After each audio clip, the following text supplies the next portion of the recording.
तो आज वेक्टर में हम लोग किसी भी वेक्टर का अगर वो वेक्टर यूनिट वेक्टर के रूप में एक्सप्रेस किया गया हो, यानी आई कैप जे कैप के टर्म में एक्सप्रेस किया गया हो, तो उसका मैग्नीट्यूड और डायरेक्शन कैसे हम लोग फाइंड करेंगे ये हम लोग देखेंगे। ये हम लोगों ने प्रीवियस क्लास में डिस्कस भी किया था कि नेक्स्ट क्लास में हम लोगों का जो टॉपिक होगा वो यही होगा कि एक वेक्टर अगर यूनिट वेक्टर के रूप में एक्सप्रेस किया गया हो तो उसका मैग्नीट्यूड और डायरेक्शन कैसे फाइंड किया जाए। देखिए, जैसे एक वेक्टर हमें दिया गया है ए vector equals a x I cap plus a Y J cap, और इसका हमें मैग्नीट्यूड और डायरेक्शन फाइंड करना है। ये वेक्टर प्लैनर वेक्टर है क्योंकि इसमें के कैप एब्सेंट है। तो पहले हम लोग प्लैनर वेक्टर का देख लें, उसके बाद फिर वेक्टर इन स्पेस का भी देखेंगे। तो इस वेक्टर का मैग्नीट्यूड निकालने का जो फॉर्मूला है हमारा, magnitude is given by a equals under root a x square plus a y square.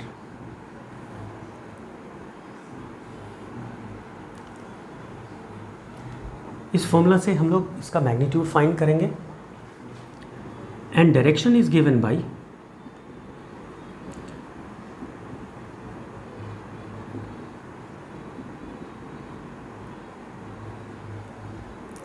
tan theta equals mod of a y by a x.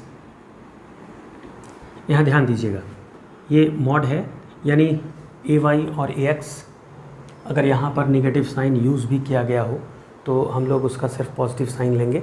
वैसे वो पॉजिटिव ही होता है। मॉड लिख देने का मतलब सिर्फ ये है कि आप अगर कहीं पर बाई कन्फ्यूज़न अगर लगे कि हाँ भाई माइनस ए वाई है, you must take it positive. ठीक है, ए वाई और एक्स दोनों की वैल्यू हमें पॉजिटिव रखनी है। और इससे आपको एक बेनिफिट होगा। बेनिफिट ये होगा कि थीटा की वैल्यू जो है वो 0 और 90 के बीच में आएगी। यानी थीटा के टेन थीटा के निगेटिव होने का कोई प्रॉब्लम यहाँ नहीं रहेगा कि टेन थीटा निगेटिव आ गया तो अब उसका थीटा क्या होगा। हम लोगों को थीटा जब भी मिलेगा तो एक पॉजिटिव वैल्यू मिलेगी, और वो वैल्यू जो होगा 0 से 90 के बीच की वैल्यू होती है पॉजिटिव। तो और वो हम सारे लोगों को पता होता है, 9th क्लास से ही हम लोग जानते हैं कि 0 से 90 के बीच में जो एंगल्स हैं टेन थीटा के लिए उसके वैल्यूज़ क्या क्या होते हैं। ठीक है, अब ये थीटा है क्या चीज़? तो theta is the angle of a vector with the nearest x-axis, यानी थीटा जो है वो एक्स एक्सिस के साथ ही एंगल नहीं है बल्कि नियरेस्ट एक्स एक्सिस के साथ। अब इसका मीनिंग क्या है ये देखिए, जैसे हम लोगों का जो क्वाड्रेंट होता है एक्स वाई, इसमें ये 4 क्वाड्रेंट हैं, फर्स्ट, सेकेंड, थर्ड और ये फोर्थ। ठीक है, फर्स्ट क्वाड्रेंट में x plus y plus, second में x minus y plus, third में दोनों ही माइनस, फोर्थ में x प्लस वाई माइनस।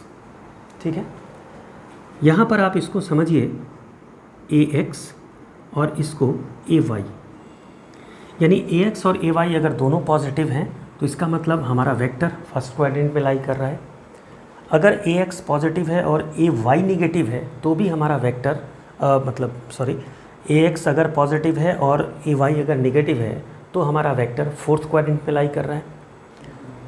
ए एक्स अगर निगेटिव है और ए वाई पॉजिटिव है तो हमारा वेक्टर सेकेंड क्वाड्रेंट में लाई कर रहा है, और ए एक्स अगर निगेटिव है और ए वाई भी निगेटिव है तो वेक्टर हमारा थर्ड क्वाड्रेंट में लाई कर रहा है। तो अब आप देखिए कि अगर हमारा वेक्टर फर्स्ट क्वाड्रेंट में लाई कर रहा है तो इसका नियरेस्ट एक्स एक्सिस कौन होगा? मतलब यहाँ 2 एक्स एक्सिस हैं, एक पॉजिटिव एक्स एक्सिस, एक निगेटिव एक्स एक्सिस। इन्हीं 2 में से आपको डिसाइड करना है। तो वेक्टर अगर फर्स्ट क्वाड्रेंट में हो या वेक्टर अगर फोर्थ क्वाड्रेंट में हो तो इन दोनों ही केस में इसका नियरेस्ट एक्स एक्सिस जो है वो पॉजिटिव एक्स एक्सिस है। इसलिए आप ये एंगल पॉजिटिव के साथ लीजिएगा, यानी पॉजिटिव एक्स एक्सिस के साथ। और अगर वेक्टर सेकेंड क्वाड्रेंट में हो या थर्ड क्वाड्रेंट में हो, तो इस परिस्थिति में, इस सिचुएशन में जो हमारा नेगेटिव एक्स एक्सिस हो जाएगा वो वेक्टर के करीब हो जाएगा। तो थीटा हम लोग इसके साथ लेंगे। और वेक्टर किस क्वाड्रेंट में होगा ये डिसाइड कैसे करेंगे? बस ए एक्स और ए वाई के साइन को देख करके। ठीक है, हम एक एग्जाम्पल के थ्रू इसको आपको एक्सप्लेन करते हैं। जैसे मान लीजिए, फाइंड द मैग्नीट्यूड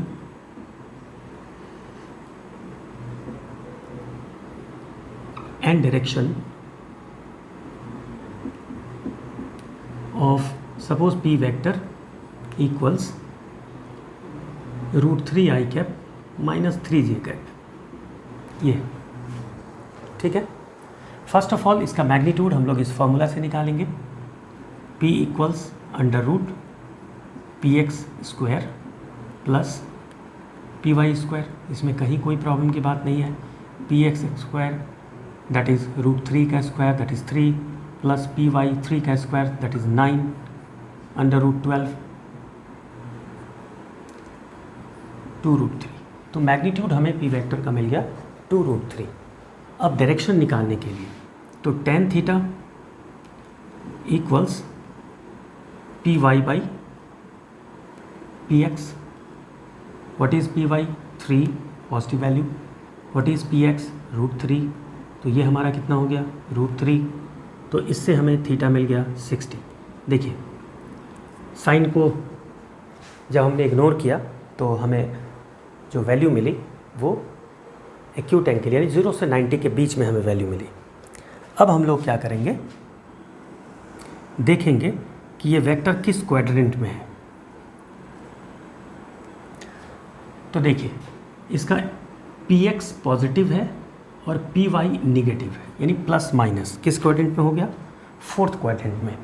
यानी हमारा वेक्टर जो होगा वो फोर्थ क्वाड्रेंट में होगा, p vector.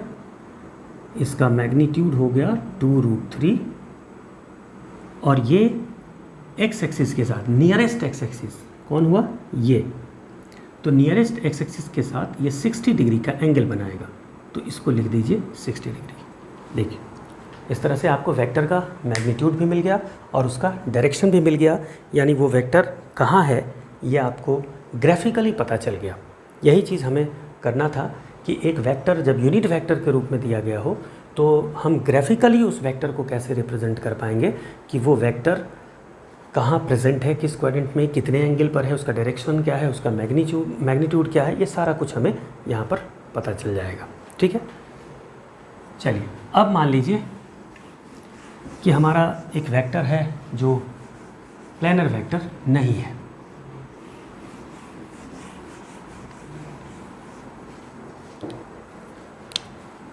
To find the magnitude and direction of any vector, इसमें एक जोड़ दीजिए और AZK कैप। अब ये हो गया वेक्टर इन स्पेस।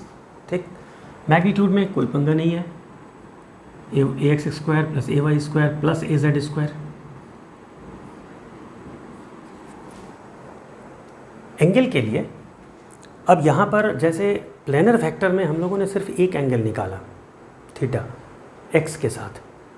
ऐसा इसलिए क्योंकि अगर प्लेनर वेक्टर के केस में अगर आपको थीटा मिल गया है, यानी एक एंगल जैसे हम लोगों को x के साथ मिला 60 डिग्री, तो y के साथ वो एंगल कितना हो जाएगा? 90 - 60 दैट इज़ 30। z के साथ एंगल कितना हो जाएगा? चूँकि वो वेक्टर प्लेन में है, xy प्लेन में है, तो z के साथ उसका एंगल कितना हो गया? 90 डिग्री। तो तीनों एक्सिस के साथ हमें एंगल पता चल गया। यानी प्लेनर वेक्टर के केस में अगर आपको एक एक्सिस के साथ एंगल सिर्फ पता चल जाए तो आप तीनों के साथ एंगल पता कर सकते हैं। इसलिए हम लोग सिर्फ एक एंगल फाइंड करते हैं। लेकिन वेक्टर जब स्पेस में होता है तो फिर आप एक एंगल से बाकी दो एंगल फाइंड नहीं कर सकते। यानी अगर एक एक्सिस के साथ एंगल आपको पता हो तो बाकी दो एक्सिस के साथ एंगल क्या होगा वो आप पता नहीं कर सकते। इसलिए जब वेक्टर स्पेस में होता है तो वहाँ पर हम लोग तीनों एंगल कैलकुलेट करते हैं। ठीक है, तो इसलिए यहाँ जो फॉर्मूला है हमारा, यानी direction is given by cos alpha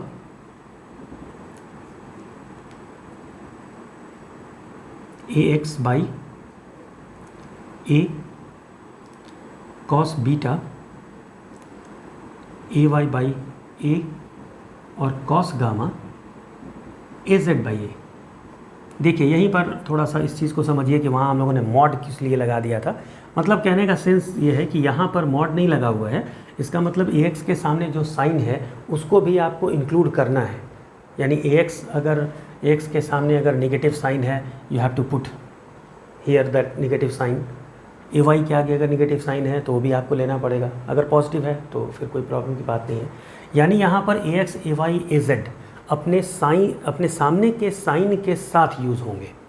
वहाँ क्या था, ए एक्स और ए वाई को हमें हमेशा पॉजिटिव रखना था, यहाँ ऐसी बात नहीं है। This can be negative also, ठीक है। अब ये अल्फ़ा बीटा गामा क्या है, alpha beta and gamma are the angles of a vector with x, y and z axis respectively। ये x, y और z एक्सिस के साथ एंगल है। देखिए अगर ये हमारा a वेक्टर है तो a वेक्टर x के साथ जो एंगल बनाएगा वो अल्फ़ा होगा, y के साथ जो एंगल बनाएगा वो बीटा होगा और z के साथ जो एंगल बनाएगा वो गामा होगा। तो यहाँ एक और फ़र्क है, फ़र्क ये है, पहला फ़र्क तो ये था कि वहाँ हम लोग एक एंगल निकालते थे, यहाँ 3 एंगल निकाल रहे हैं तीनों एक्सिस के साथ। दूसरा फ़र्क ये है कि वहाँ एंगल को हम लोग tan के टर्म में निकालते थे, यहाँ पर हम लोग एंगल को cos के टर्म में निकालते हैं। उससे कोई अंतर नहीं है। चूँकि यहाँ एंगल हम लोग cos के टर्म में निकाल रहे हैं इसलिए इसको हम लोग कहते हैं डायरेक्शन कोसाइंस, यानी direction given in terms of cos term. cos alpha, cos beta and cos gamma are called direction cosines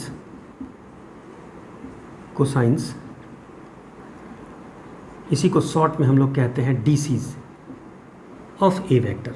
यानी आपसे वेक्टर का डायरेक्शन निकालने के लिए कहा जाए या डायरेक्शन कोसाइन निकालने के लिए कहा जाए, कोई प्रॉब्लम नहीं है, दोनों एक ही बात है, ठीक है।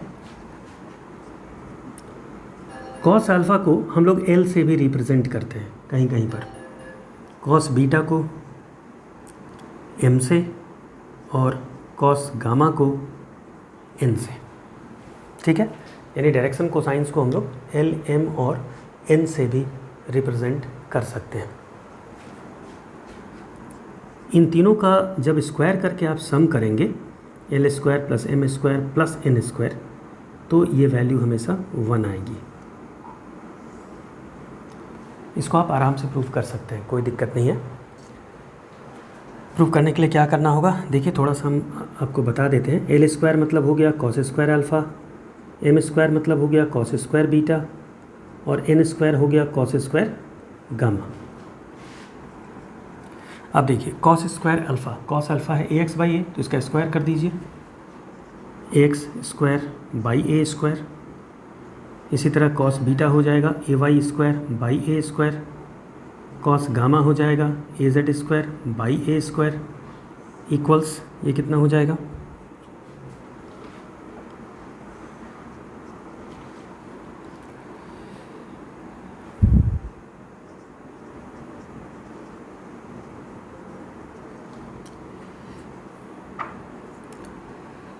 अब देखिए यहाँ नीचे ए स्क्वायर हो गया, ऊपर क्या हो गया ए x square plus a y square plus A z square.